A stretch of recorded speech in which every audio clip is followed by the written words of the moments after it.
तो उस समय कैंसर को लाइलाज बीमारी माना जाता था। और एडवांस ट्रीटमेंट की बात करें तो टेक्निक्स आ जाएंगी जिससे लंग कैंसर चुटकियों में ख़त्म किया जा सकेगा। धारणाएं हैं, बड़ी भ्रांतियां हैं, कई बार हमको परिजनों से पूछना पड़ता है। उनका ये फियर रहता है कि बायोप्सी किया तो कॉम्प्लिकेशंस होंगे। अब फिल्मों में भी हम देखते हैं कि इनको 3rd स्टेज का 4th स्टेज का। सर, लंग कैंसर में कौन कौन सी स्टेजेस हैं? सो लंग कैंसर में भी वही कॉमन तरीके से जो हम स्टेजिंग करते हैं वही लागू होती है। Sir, lung cancer survival patients का क्या रेट है? देखिए, अभी अगर आपने डाटा पढ़े हो कहीं पे तो आपको ये सुखद आश्चर्य होगा कि ऑल कैंसर्स को मिला के अगर हम अमेरिका की बात करें तो 5 ईयर सर्वाइवल 70% है।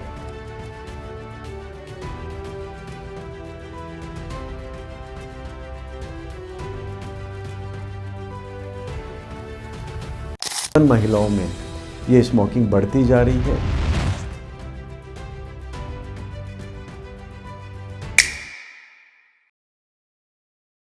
नमस्ते एवरीवन, मैं हूं डॉक्टर खुशबू कपूर और आप सभी का हम स्वागत करते हैं द हेल्थ कॉन्वो पॉडकास्ट में। हम हमेशा हेल्थ केयर के बारे में बात करते हैं हमारे इस पॉडकास्ट के ज़रिए, और आज हमारे साथ हैं एक बहुत ही distinguished and respected leader in oncology.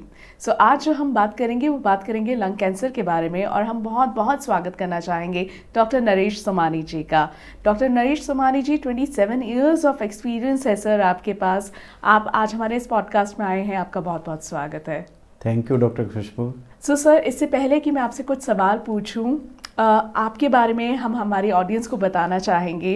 Doctor Somani ji is a director and senior medical oncologist with 27 years of experience and sir, आप कैंसर पेशेंट्स को 27 सालों से ट्रीट करते हुए आ रहे हैं, एंड आई एम श्योर कि उनमें से कितने लोगों को एक नई ज़िंदगी आपने दी होगी।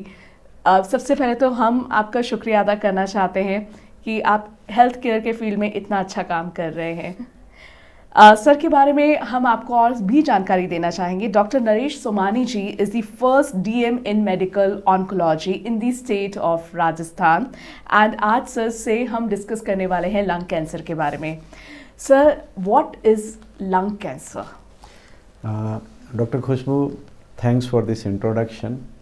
हेल्थ कॉन्वो पॉडकास्ट के माध्यम से मैं सभी सुनने वालों को, देखने वालों को अपनी तरफ से शुभकामनाएं देना चाहूँगा, हेल्दी रहने की शुभकामनाएं देना चाहूँगा। आपने लंग कैंसर के बारे में, जो कि एक बड़ी कॉमन प्रॉब्लम है, एंड जैसा कि हम सब समझते हैं कि द फर्स्ट कॉज और for the maximum number of the patients the cause is the smoking, and जो कि अपने यहाँ पे बहुत कॉमन है।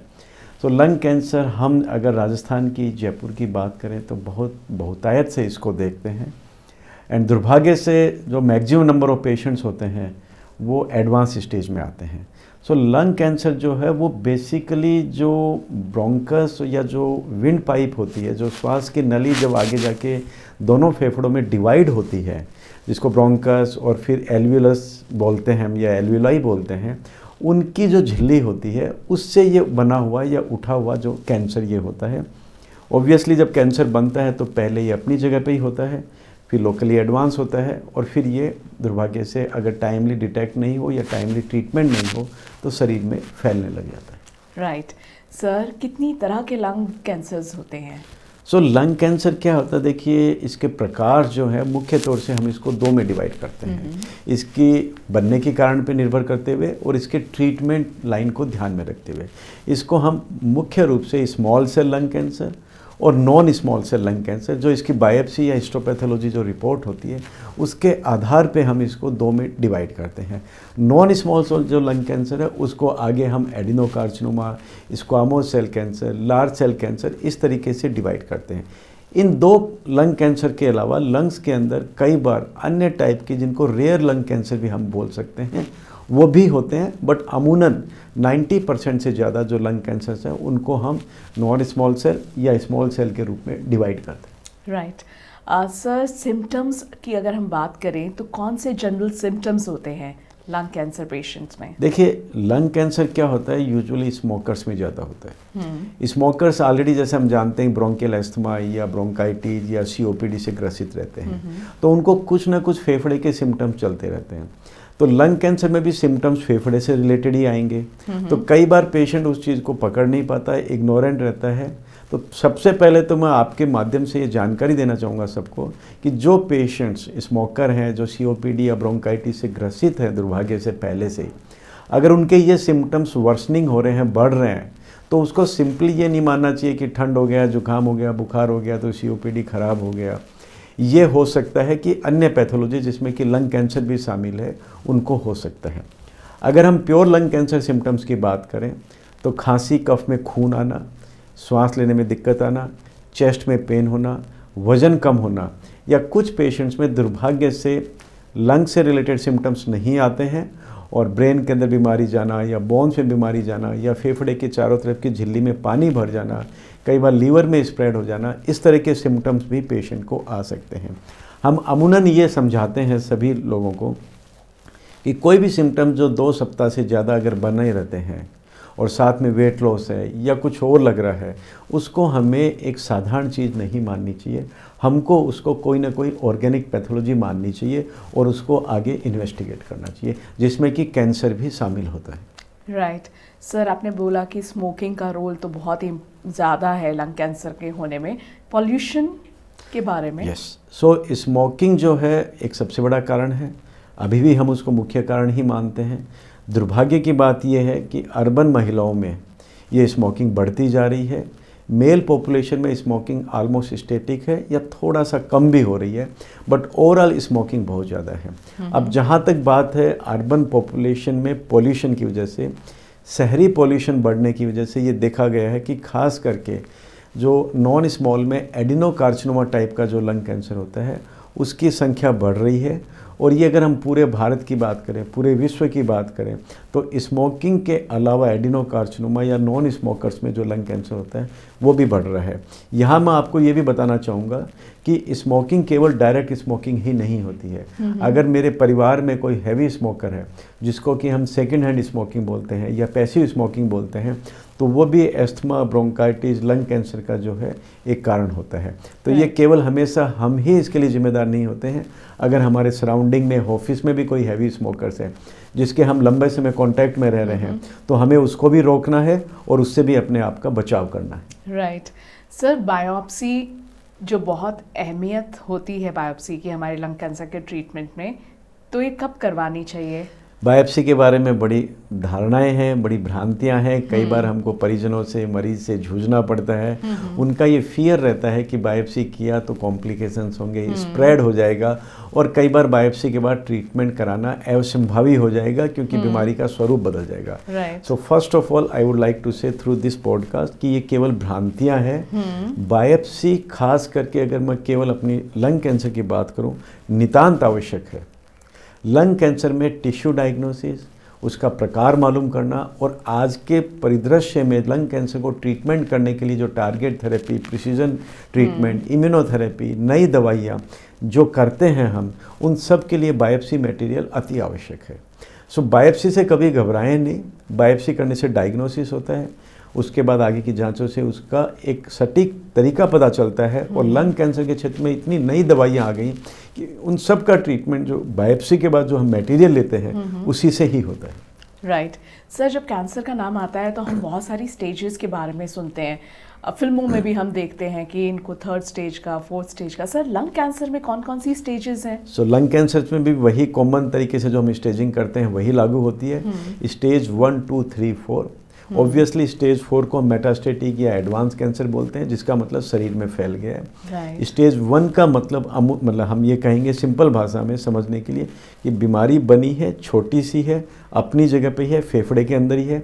स्टेज 2 का मतलब होता है थोड़ा सा फैल गया है अपनी जगह पे, या छोटा नोड जो सराउंडिंग में हाइलर नोड है वो आ सकता है छोटे कैंसर के साथ। स्टेज 3 का मतलब ये होता है कि शरीर में तो नहीं फैला है बट अपनी जगह पे बढ़ गया है, जिसमें से कुछ पेशेंट सर्जरी के लायक होते हैं, कुछ पेशेंट्स को रेडियोथेरेपी, कीमोथेरेपी या अन्य ट्रीटमेंट देना पड़ता है। सो हम स्टेज को बेसिकली लोकलाइज्ड डिजीज स्टेज 1 और 2, locally advance stage 3 and metastatic या स्प्रेड स्टेज 4, इस तरीके से हम इसको ईजिली आम भाषा में याद कर सकते हैं। और ये इस तरह की जो स्टेजिंग तरीका होता है ये अमूमन सभी कैंसर्स में लागू होता है, पर सभी कैंसर्स में नहीं लागू होता। Right sir lung cancer survival patients का क्या रेट है? देखिए, अभी अगर आपने डाटा पढ़े हो कहीं पे तो आपको ये सुखद आश्चर्य होगा कि ऑल कैंसर्स को मिला के अगर हम अमेरिका की बात करें तो 5 ईयर सर्वाइवल 70% होते हैं। दैट मीन्स दुनिया के अंदर ऐसे ट्रीटमेंट उपलब्ध हैं जिसमें कि एडवांस कैंसर पेशेंट्स भी लंबे समय जी रहे हैं। लंग कैंसर इसका एक प्रोटोटाइप एग्जाम्पल है। लंग कैंसर के डायग्नोस्टिक में, स्टेजिंग में, इलाज के अंदर surgery, radiotherapy, chemotherapy, molecular therapy, immunotherapy में इतने बदलाव आए हैं, इतने एडवांसमेंट्स आए हैं कि लंग कैंसर के पेशेंट, कुछ खास तरह के म्यूटेशन पॉजिटिव पेशेंट 5-5 साल तक चलते हैं। स्टेज 2 या 3 के कैंसर आराम से 70-60% पेशेंट 5 साल तक चलते हैं। बट जो पेशेंट एडवांस स्टेज में है, जिनको हम खाली कीमोथेरेपी से ट्रीट करते हैं, वो पेशेंट अभी भी दुर्भाग्य से यूजुअली 1.5 साल, 2 साल या लगभग अनुमानित इतने ही समय चल पाते हैं। राइट सर, आपने टेस्ट की बात करी थी, तो जेनेटिक एंड मॉलिकुलर टेस्ट के बारे में कुछ बताइए। बायोप्सी हम करते हैं, उसके ऊपर इम्यूनोहिस्टोकेमिस्ट्री टेस्ट करते हैं। उसके बाद बात आती है म्यूटेशन की या नेक्स्ट जनरेशन सीक्वेंसिंग या मोलिकुलर टेस्ट की। ये मोलिकुलर टेस्ट लंग कैंसर के अंदर टिश्यू के ऊपर या कई बार ब्लड के ऊपर भी, जब टिश्यू नहीं उपलब्ध होता है या हम रिपीट टिश्यू नहीं ले पाते हैं, तो सटीक म्यूटेशन या म्यूटेशनल एबनॉर्मलिटी को पकड़ने की कोशिश करता है। और इसको हम सिंपल भाषा में समझें कि जैसे हम डॉक्टर के पास बुखार के लिए गए और डॉक्टर ने कहा कि टेस्ट करके कहा कि आपको मलेरिया है तो मलेरिया की दवाई देंगे, आपको टीबी है तो टीबी की दवाई देंगे, डेंगू है तो उसकी दवाई देंगे। लंग कैंसर में भी या कुछ अन्य कैंसर्स में भी इस तरह के टेस्ट अब उपलब्ध हैं जिनके आधार पे हम पेशेंट का सटीक इलाज कर सकते हैं, और ये सब जेनेटिक या एनजीएस या मोलिकुलर टेस्ट होते हैं। ओके सर, इम्यूनोथेरेपी का क्या रोल रहता है? Immunotherapy has become a pillar in the treatment of cancer, right. And ये लंग कैंसर में सबसे ज़्यादा इम्पॉर्टेंट है। अन्य कैंसर्स में भी इसका रोल बहुत ज़्यादा है। ये एक तरह के इंजेक्शंस ही दवाइयाँ हैं। ये कोई बॉडी की इम्यूनिटी को कोई खाने पीने से, कोई रहने सहने से बूस्ट करने का तरीका नहीं है।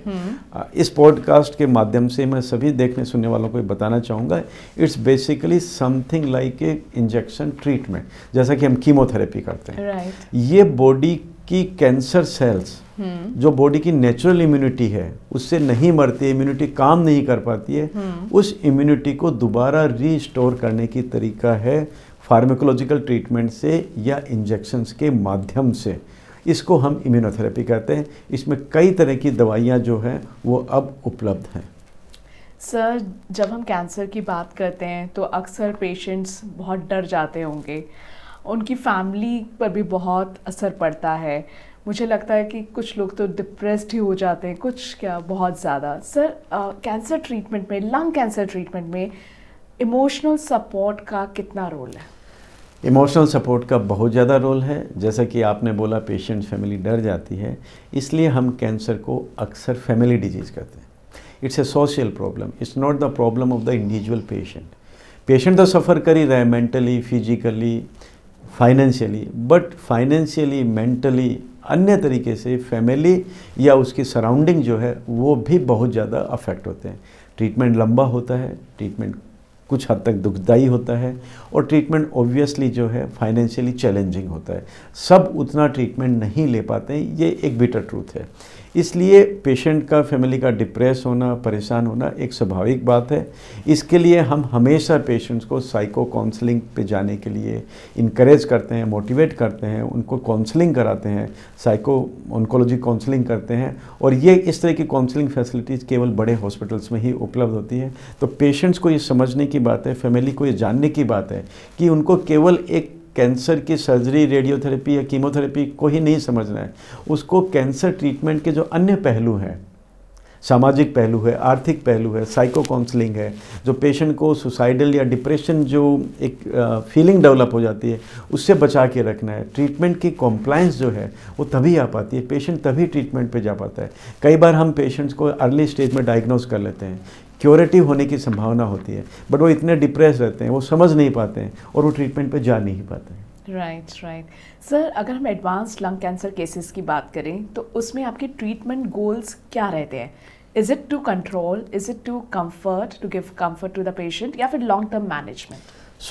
आज की डेट में अगर प्रॉपरली डायग्नोस किया जाए तो control and long term achievement of that control is quite possible in more than 50-60% of the patient. केवल बिगनिंग में 10-20% ही पेशेंट्स ऐसे होते हैं जिनको कि हम इतना जनरल कंडीशन ख़राब होती है, कैंसर इतना फैल चुका होता है या कैंसर फैलने की वजह से उनके इतने ज़्यादा सिम्टम्स हो चुके हैं कि केवल हम उनको कंफर्ट या बेस्ट सपोर्टिव केयर या पैलिएटिव केयर ही ऑफर करते हैं। पैलिएटिव केयर जो है वो कैंसर के ट्रीटमेंट में साथ ही चलती है, बट वो अलग से उसको केवल पैलिएटिव केयर पर रखें ये संभावना हम कम रखते हैं। अगर प्रॉपरली डायग्नोस किया जाए, इम्यूनोथेरेपी दी जाए, टारगेट थेरेपी दी जाए तो 50-60% पेशेंट्स में good survival, good outcome, good improvement of the symptoms and long term patients का 4 साल 5 साल या उससे ज़्यादा भी जो संभव है। सर, अगर हम राजस्थान की बात करें तो ट्रीटमेंट्स में कितना एडवांसमेंट हुआ है? देखिए, लंग कैंसर के ट्रीटमेंट में बहुत बदलाव आए हैं, राजस्थान में भी बदलाव आए हैं। मैं थोड़ा सा आपको इसके बारे में विस्तार से बताऊंगा। ट्रीटमेंट में बदलाव हमेशा हम केवल कीमोथेरेपी या टारगेट थेरेपी की बात नहीं करेंगे।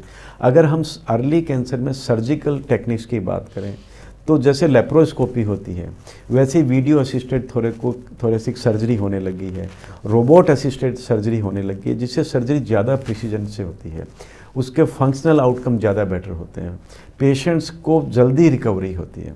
रेडियोथेरेपी की टेक्निक इतनी ज़्यादा इम्प्रूव हो गई है कि हम अर्ली लंग कैंसर्स के अंदर जहाँ सर्जरी पहले आवश्यक मानी जाती थी उसको बगैर सर्जरी के भी कुछ पेशेंट्स को हम क्योर कर सकते हैं, नई जो रेडिएशन की टेक्निक्स हैं। टारगेट थेरेपी की हम बात करें तो अर्ली स्टेज के लंग कैंसर में भी जब हम टारगेट थेरेपी को ट्रीटमेंट में इनकॉर्पोरेट करते हैं तो उसके रिजल्ट्स इम्प्रूव होते हैं। कीमोथेरेपी के दुष्परिणाम से बचने के लिए नई नई टेक्निक्स आ रही हैं। बाल झड़ना जो एक कैंसर में कॉमन प्रॉब्लम होती है कीमोथेरेपी के साथ, उससे भी बचाव के लिए टेक्निक्स अब हमारे पास उपलब्ध है। जो कीमोथेरेपी के अन्य साइड इफ़ेक्ट्स हैं उनसे बचाव करने के लिए अन्य दवाइयाँ हैं, टेक्निक्स हैं, वो उपलब्ध हैं। इम्यूनोथेरेपी जो है वो लॉन्ग टर्म आउटकम दे रही हैं।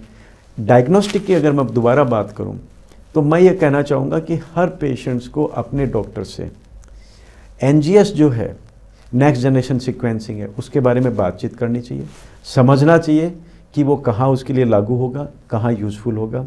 कैंसर की स्टेजिंग की बात करें तो जैसा कि आज हम सब सुनते हैं PET CT स्कैन एक नई टेक्निक होती है जो पूरे शरीर की बॉडी की इमेजिंग करती है कि कोई भी कैंसर है, लंग कैंसर है, वो कहाँ तक फैला हुआ है, स्टेज क्या है, और फिर जब हम ट्रीटमेंट करते हैं तो उसका रिस्पॉन्स असेसमेंट करते हैं, उसकी मॉनिटरिंग हम करते हैं कि वो रिस्पॉन्ड कर रहा है कि नहीं कर रहा है पेशेंट, ट्रीटमेंट में बदलाव करना है कि नहीं करना है, ट्रीटमेंट हमको कब तक करना है।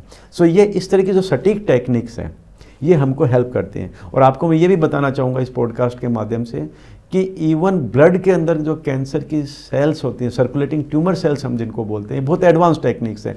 ये टेक्निक्स हमको ये बताती है कि ये पेशेंट अमुक पेशेंट रिस्पॉन्ड कर रहा है कि नहीं कर रहा है, कब तक रिस्पॉन्ड करेगा और इसके कितने जल्दी वापस बीमारी के वापस आने के चांस हैं। तो इससे पहले कि वो पूरे शरीर में फैल जाए हम उसको टाइमली ट्रीटमेंट को मॉनिटर करके चेंज कर सकते हैं। ये इस तरह के बदलाव जो है कैंसर के ट्रीटमेंट क्षेत्र में आए हैं। और अमूनन आपको ये जानकर सुखद आश्चर्य होगा कि अमूनन ये सभी टेक्निक्स जो हैं ये राजस्थान में, हमारे सराउंडिंग में, जयपुर में बहुत सारे कैंसर सेंटर्स पे उपलब्ध है। वंडरफुल सर, ये तो बहुत ही अच्छी बात है कि हम इतना एडवांस टेक्निक्स के साथ अब ट्रीटमेंट पेशेंट्स को दे सकते हैं।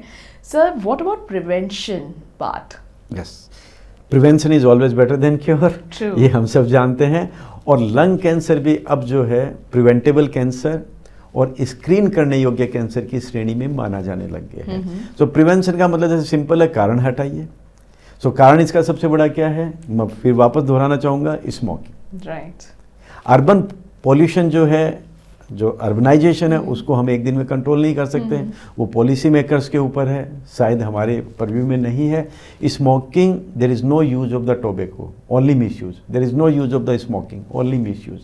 सो हमें हमारे जीवन में, हमारे परिवार में, हमारे सराउंडिंग में किसी को भी स्मोकिंग करना अलाउ नहीं करना चाहिए। हमें सारे एफर्ट्स करने चाहिए कि हम स्मोकिंग रोक सकें, क्योंकि ये केवल उसी की हेल्थ नहीं है, परिवार की भी हेल्थ उसमें शामिल होती है। स्मोकिंग से केवल एक कैंसर ही नहीं होता, फेफड़े का कैंसर नहीं होता, कई तरह के कैंसर होते हैं, हार्ट की बीमारियाँ, अन्य बीमारियाँ, सब तरह की बीमारियाँ, शरीर का हर अंग इससे प्रभावित होता है। सो हमको करना चाहिए। अब बात करते हैं स्मोकिंग से रिलेटेड कैंसर के प्रिवेंशन की, उसको स्क्रीन करने के लिए। सो जो पर्सन्स हाई रिस्क कैटेगरी में आता है, लंबे समय से स्मोकिंग कर रहा है, हैवी स्मोकिंग कर रहा है, चैन स्मोकर बोल सकते हैं, या पर डे की एक से ज़्यादा पैकेट या ज़्यादा पैकेट वो स्मोक कर रहा है, पूरा सिगरेट को खुद ही स्मोक कर रहा है, तो इनको हम हाई रिस्क बोलेंगे। तो इसके लिए ultra low dose CT scan, ultra low dose CT scan से मतलब ये है कि हम ये सोचें कि रेगुलर सीटी स्कैन नहीं है, मशीन वही रहेगी, टेक्निक्स अलग होते हैं, सॉफ्टवेयर अलग होते हैं, उसमें रेडिएशन एक्सपोजर जो है अमुक आदमी का जो अभी तक नॉर्मल है, जिसको कैंसर नहीं हुआ है शायद, उसको कम वीकेंड एक्सपोजर के साथ में सीटी स्कैन किया जाता है और उसको एनुअल या 2 साल में एक बार उसको हम रिपीटेडली करते हैं।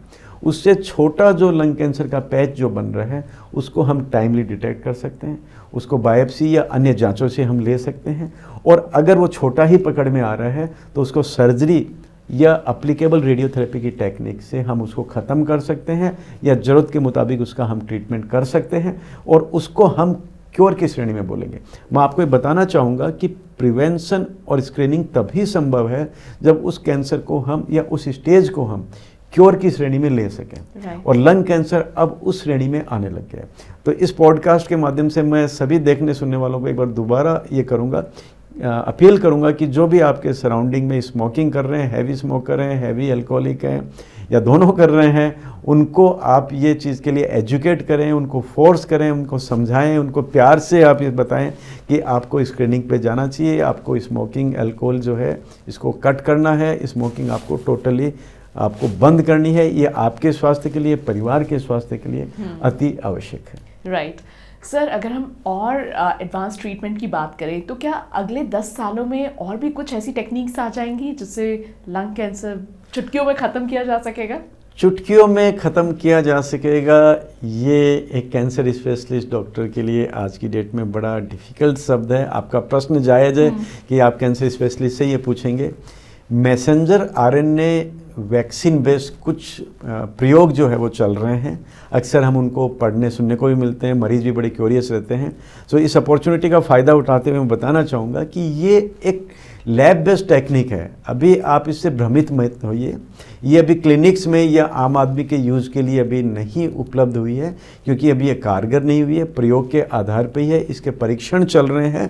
बट ये इस तरीके की एक तरीका है जिसको कि लोग आम भाषा में वैक्सीन या टीकाकरण भी बोलते हैं कि कैंसर का सब टीका आ गया। क्या टीका अभी नहीं आया, अभी नहीं आएगा, कुछ सालों में हो सकता है, नेक्स्ट 5 साल 10 साल में हमको ये कुछ सेलेक्ट सेंटर्स पे या कुछ सेलेक्ट टाइप्स ऑफ कैंसर के लिए वैक्सीन जो है या टीकाकरण है या मैसेंजर आरएनए बेस्ड जो वैक्सीन की टेक्निक है ये हमको उपलब्ध हो जाए, या सॉलिड ट्यूमर्स के लिए जो chimeric antigen receptor T cell therapy जिसको हम बोलते हैं, कार टी सेल थेरेपी बोलते हैं, ये कुछ एडवांसमेंट हैं जो हम देखने को हमको मिल सकता है। रेडियोथेरेपी की जो नई टेक्निक है, प्रोटॉन बेस्ड जैसे टेक्निक है, SBRT जो टेक्निक है वो उपलब्ध है, बट सर्वत्र उपलब्ध नहीं है। वो टेक्निक हो सकता है कि हमारे सरकारी अस्पतालों में भी हर जगह पे, केवल जयपुर में ही नहीं, सब जगह पे, पूरे राजस्थान में, पूरे भारत के अंदर आम आदमी के लिए नेक्स्ट 10 साल में अगर उपलब्ध हो सके, जो बड़े हॉस्पिटल्स हैं, जो सामाजिक संस्थाएं हैं, जो गवर्नमेंट के पॉलिसी होल्डर्स हैं, वो इस चीज़ों को सब जगह उपलब्ध करा सके। ये कुछ संभावनाएं हैं जो मैं देख रहा हूँ कि सरकारों के कमिटमेंट जो हैं वो हेल्थ के लिए, कैंसर्स के लिए बढ़ते जा रहे हैं। राइट सर, आपका इतना लंबा अनुभव रहा है पेशेंट्स को ट्रीट करने में। सर, आपने मरीजों के जो परिजन होते हैं, फैमिली मेम्बर्स होते हैं, उनके अंदर क्या बदलाव देखे हैं ओवर द इयर्स? देखिए, कैंसर को जब मैंने कैंसर फील्ड में काम करना शुरू किया था तो उस समय कैंसर को लाइलाज बीमारी माना जाता था। डेफिनेटली ट्रीटमेंट बहुत कम थे, हम भी बड़े पजल रहते थे कि भाई इस फील्ड में कैसे काम करें, क्या ट्रीटमेंट्स मरीज़ को ऑफ़र करें। जैसे जैसे सकारात्मक परिणाम बढ़ने लग गए, क्योर रेट या कंट्रोल रेट बढ़ने लग गई, नई नई टेक्निक्स आने लग गई, तो मरीजों की ट्रीटमेंट के प्रति जिज्ञासा, ट्रीटमेंट को लेने की क्षमता और एक्सेप्टेंस जो है वो ग्रेजुअली बढ़ रही है। हम ये जानते हैं कि हमारे देश की आर्थिक परिदृश्य बदला है, टेक्निक्स बदली है, हेल्थ सेगमेंट भी इम्प्रूव है, सरकारों के कमिटमेंट्स भी बढ़े हैं, हेल्थ सेगमेंट को ज़्यादा ध्यान देने लग गए हैं, तो मरीज अब जो है परिवार हैं अब वो ट्रीटमेंट में ज़्यादा जाने लग गए हैं। और अगर हम ये आयुष्मान भारत योजना की बात करें, अन्य सरकारी योजनाओं की बात करें, इससे भी बड़े सुखद परिणाम आने लगे हैं। मरीज जो खास करके जो गरीब तबके के जो लोग हैं वो प्रारंभिक ट्रीटमेंट पे कुछ हद तक ट्रीटमेंट के ऊपर जो है वो जा पाते हैं। सो मेरा इस पॉडकास्ट के थ्रू एक बार पुनः सबसे निवेदन रहेगा कि सरकारों को भी हम ये चेताएं, ये बाध्य करें कि जो नई टेक्निक्स आती हैं ट्रीटमेंट की, उनको जल्द से जल्द स्कीम्स में या सर्वत्र उपलब्ध कराने की कोशिश करें। डेफिनेटली जो है सकारात्मक बदलाव आ रहे हैं, अवेयरनेस बढ़ रही है, ट्रीटमेंट के लिए जो सोच बदल रही है, ज़्यादा मरीज जो है ट्रीटमेंट पे जाने के इच्छुक हैं और बहुत हद तक जा भी पा रहे हैं। ओके सर, आपने इतने सारे सवालों के इतने सटीक उत्तर दिए हैं। मुझे लग रहा है कि जो लोग लंग कैंसर के बारे में जानना चाहते होंगे या जिनके घर के अंदर कोई ऐसा फैमिली मेम्बर होगा जो लंग कैंसर से पीड़ित होगा, उनको आज अपने बहुत सारे सवालों के उत्तर मिले होंगे। सर, एक मैसेज कोई आप अगर हम हमारी ऑडियंस को देना चाहें द हेल्थ कॉन्वो पॉडकास्ट के ज़रिए तो प्लीज़। हेल्थ कॉन्वो पॉडकास्ट के थ्रू मैं एक ही मैसेज दोहराना चाहूँगा, prevention is always better than cure. बचाव ही सबसे बेहतर ट्रीटमेंट है। कैंसर के क्षेत्र में ये बात बहुत सटीक है, लंग कैंसर के क्षेत्र में ये बात और भी सटीक है। The biggest culprit is tobacco और smoking in any form. It should be totally banned. Please make all your efforts not to have the smoking और tobacco in you and your family. And please आपके जो भी surrounding में है उनको भी मना करें। It's the reason for 30% of the cancers. We can easily understand it कि अगर हम इस नंबर्स को कम कर सकते हैं या बचाव कर सकते हैं तो कितना बड़ा क्योर हम केवल एक बचाव से जो है वो प्राप्त कर रहे हैं। Thank you. Thank you so much sir for being here with us at our health convo podcast. बहुत बहुत आपका शुक्रिया। Thank you. और मुझे लग रहा है कि हमारे जितने भी व्यूअर्स हैं उनको काफ़ी अच्छी नॉलेज मिली होगी।